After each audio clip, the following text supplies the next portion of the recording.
I haven't flown as a flight attendant since 2018. But since 2018, I have been working in occupational health and safety for CUPE, representing our membership.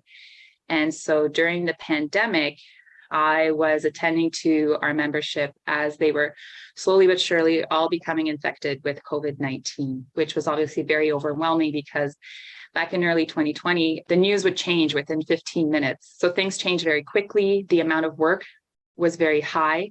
And so it was a very, very stressful period, very stressful. By start of March, I was already burnt out. And that was only of March of 2020.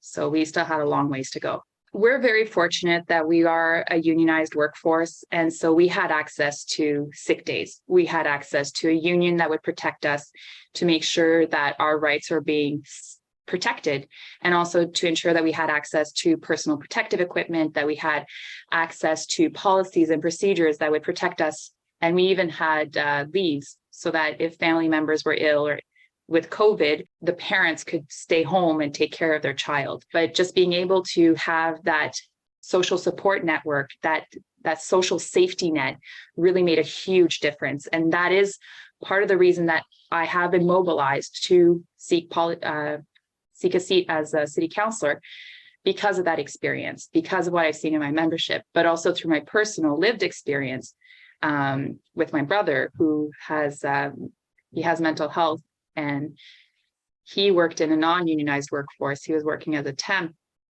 and through the pandemic, his mental health deteriorated significantly, as did many of our mental health, but he was already at risk, so it was that much worse.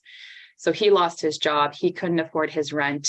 He was served with a notice because he was going to be evicted for not being able to pay his rent.